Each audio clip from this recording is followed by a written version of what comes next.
The Hound of the Baskervilles by Arthur Conan Doyle. Narrated by Daniel Wallace. Summary.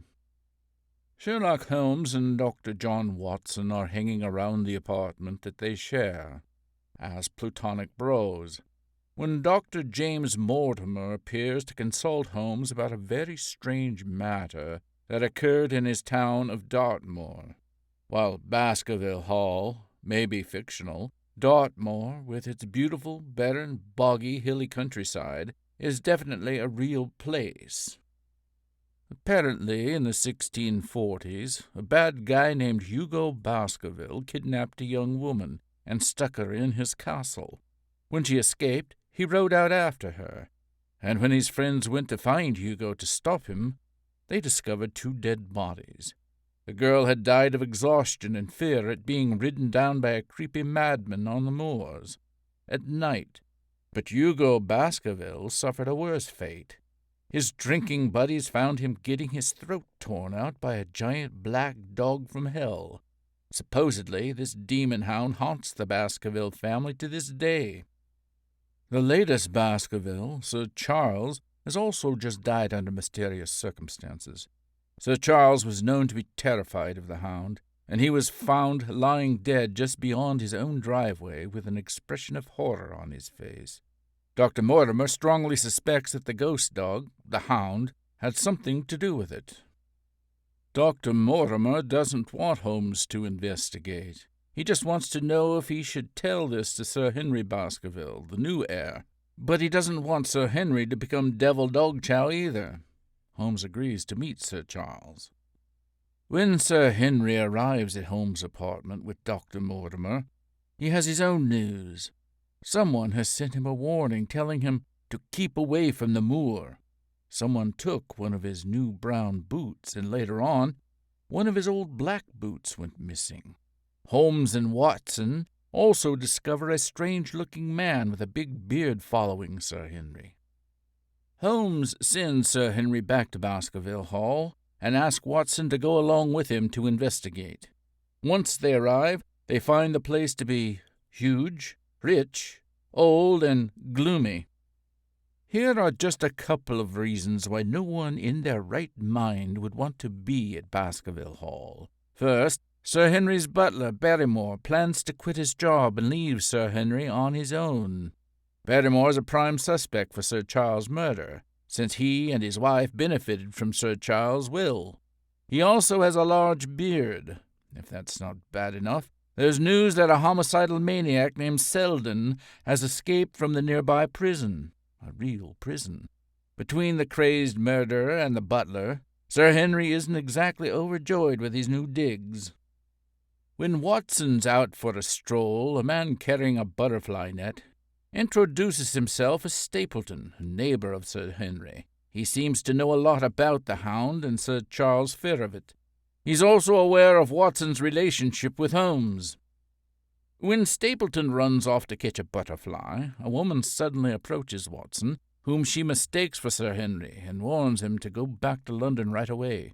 When Stapleton returns, she immediately changes the subject. Turns out she's Stapleton's sister Beryl. When she figures out that Watson is not Sir Henry Baskerville, she refuses to tell Watson why it's so important for Sir Henry to leave Baskerville Hall. Not looking good for Sir Henry. Watson reports to Holmes that Sir Henry seems to be falling for Beryl Stapleton, which is upsetting Stapleton for some reason, and something else. At about 2 a.m., Watson saw Barrymore looking out at the moors and hiding a candle up in the window. That guy is obviously hiding something. Could he be our murderer? A couple of nights later, Watson and Sir Henry find the butler standing at the same window with his candle. And there, out on the moors, they spot another candle. Yep, the candle is some kind of signal. Sir Henry fires Barrymore on the spot for plotting against him, but Barrymore's wife appears and tells all. The candle out on the moor belongs to her brother Selden, the psychotic murderer, because she can't bear to let him starve, no matter what awful things he's done. Watson and Barrymore try to track Selden down, but he manages to escape.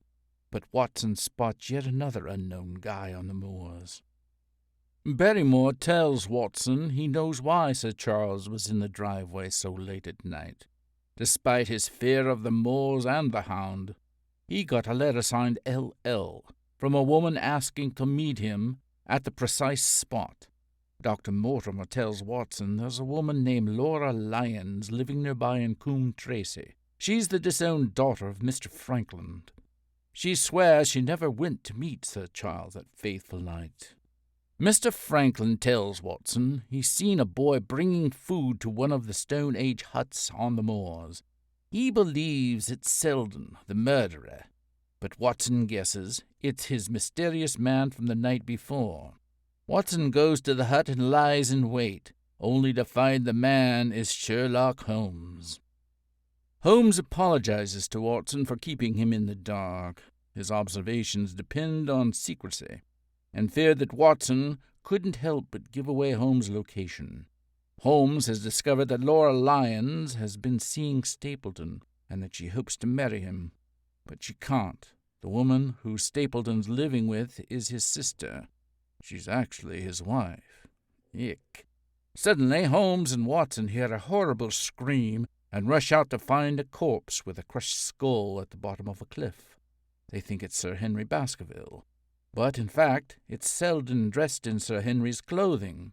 Stapleton comes by and appears visibly shaken to see a dead body that's not Sir Henry.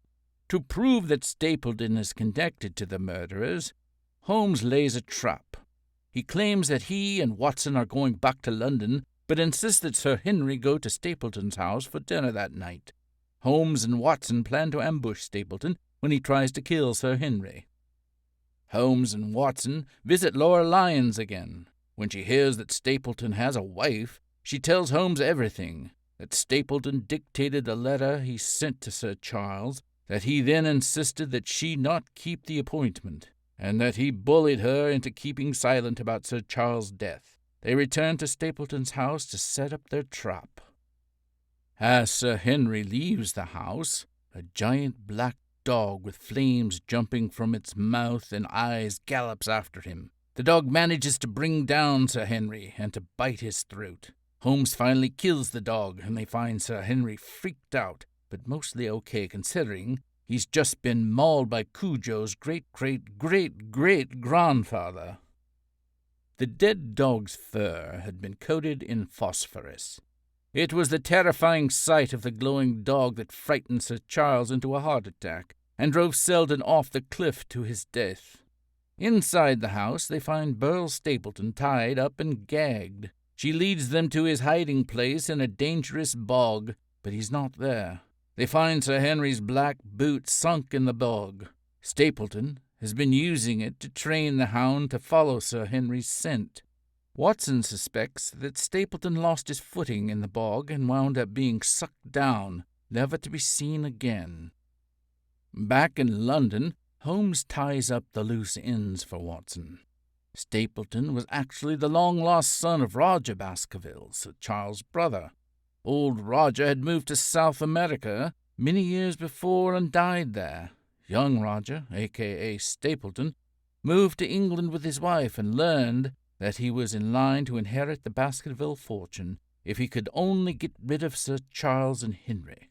He used the legend of the Hound to try to do just that.